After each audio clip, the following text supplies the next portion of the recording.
Fala pessoal, tudo bom com vocês? Espero que vocês estejam bem. Hoje a gente vai conversar um pouquinho sobre tetraedros. Tetra, na verdade, vem da palavra quatro e edros, faces. Então a gente está se referindo aí, quando fala em tetraedro, de sólidos com quatro faces.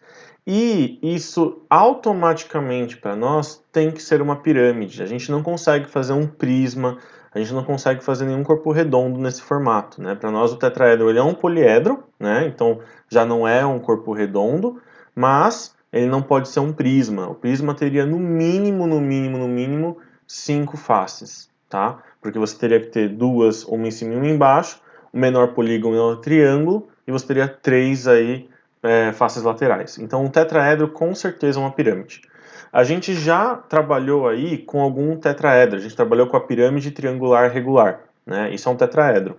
Agora nós vamos trabalhar com dois tetraedros muito especiais. A gente vai trabalhar primeiramente com o tetraedro regular, tá? O que é o tetraedro regular, gente? O tetraedro regular, ele é um sólido, ele é uma pirâmide formada apenas por triângulos equiláteros. Então ela é formada por 4 triângulos equiláteros, tá?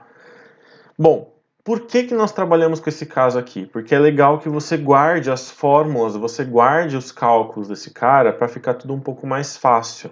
Porque você vai ver que a demonstração para isso é um pouquinho chata. Então, primeiro, quando eu olho isso daqui, eu tenho que entender que cada face que eu tenho, né, cada face que nós temos aqui, ela é um triângulo equilátero, ok? Então, eu já marquei para nós. O que o azul ele representa? Ele representa a altura da minha pirâmide. O que o vermelho representa? Ele representa o apótema da pirâmide, ok?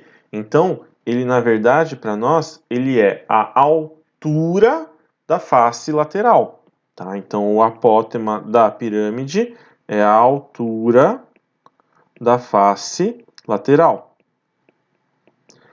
Como todas as faces são triângulos equiláteros, nesse caso, com certeza, o apótema da pirâmide pode ser calculado por L raiz de 3 sobre 2, que é a formulinha que a gente usa para descobrir a altura de um triângulo equilátero, né? Já o segmento em verde, ele representa para nós o apótema da minha base, né?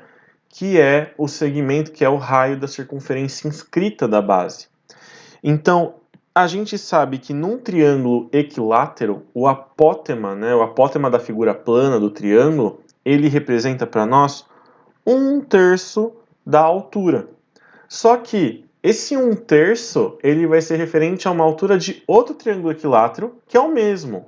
Então, eu tenho 1/3 de L raiz de 3 sobre 2.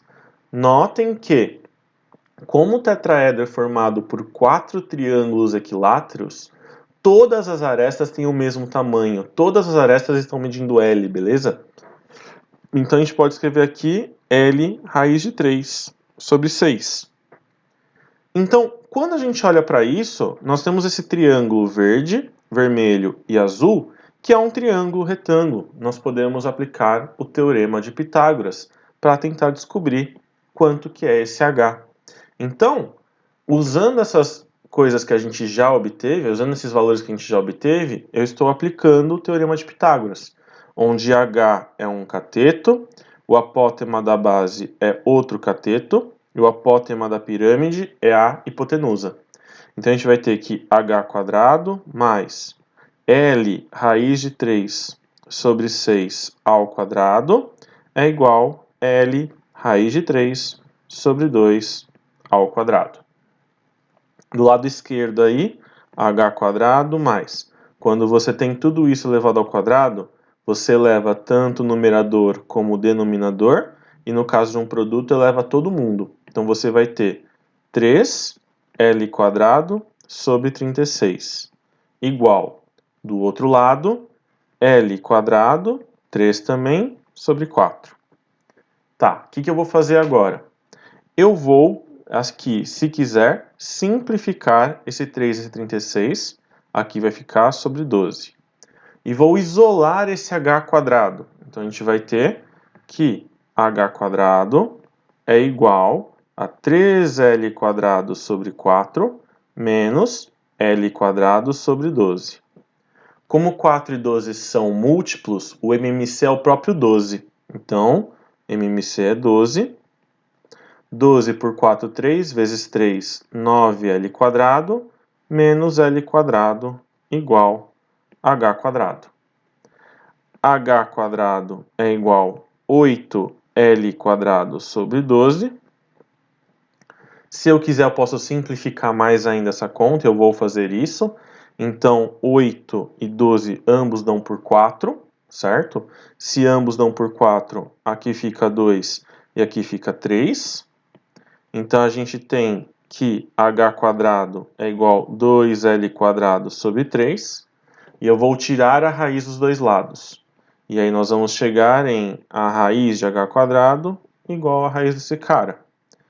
Isso daí, gente, vai dar H igual a L raiz de 2 sobre a raiz de 3. Que eu vou racionalizar, multiplicar por raiz de 3 em cima e embaixo. Isso daqui vai dar que H é igual a L raiz de 6 sobre 3.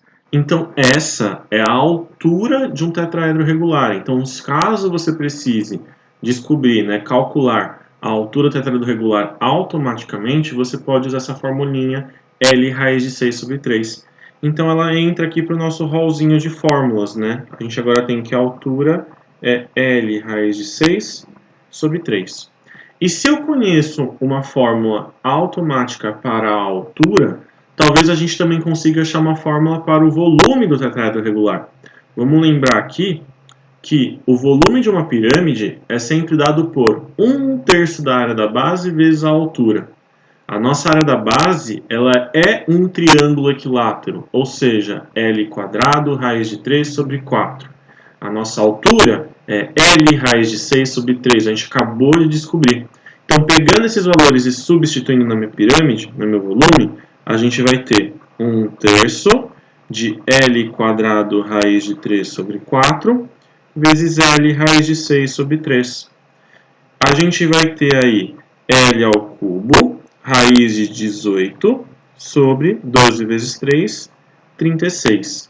Raiz de 18, a gente pode lembrar que 18 é a mesma coisa que 2, 9, 3, 3, 3, 1. Ou seja, isso daí vira 3, L ao cubo, raiz de 2, tudo sobre 36, que a gente pode simplificar esse 3 e esse 36, e isso vira então o volume do tetraedro regular L ao cubo, raiz de 2 sobre 12. A gente tem também os tetraedros chamados tetraedro trirretângulo. Não tem nada muito especial neles, na verdade, a única coisa é que ele é formado por 3 triângulos retângulos. Então, você pode aqui automaticamente dizer que o M é uma altura em relação a N para essa base. Posso dizer que o P é a altura da pirâmide, porque ela faz 90 graus com a base, MNA. Ou posso dizer que o P é uma altura para o triângulo NCP. Além, é óbvio, que eu posso aplicar vários Pitágoras, né? Eu posso dizer que M² mais P² é igual a B². Posso dizer que M² mais N² é igual a A². E posso dizer que P² mais N² é igual a C². Então, tetraedro trirretângulo, você tem aí 3 triângulos retângulos e uma face frontal a eles, né, que é essa face que está aqui inclinada, que não é um triângulo retângulo, né? Notem que você tem aqui um ângulo, né, ângulos diferentes de 90 graus, beleza? Então, 3 faces triângulos retângulos, uma face um triângulo provavelmente obtuso, né? Ou então um triângulo agudo. Espero que eu tenha ajudado você e que você consiga estudar. Um grande beijo, tchau pra vocês.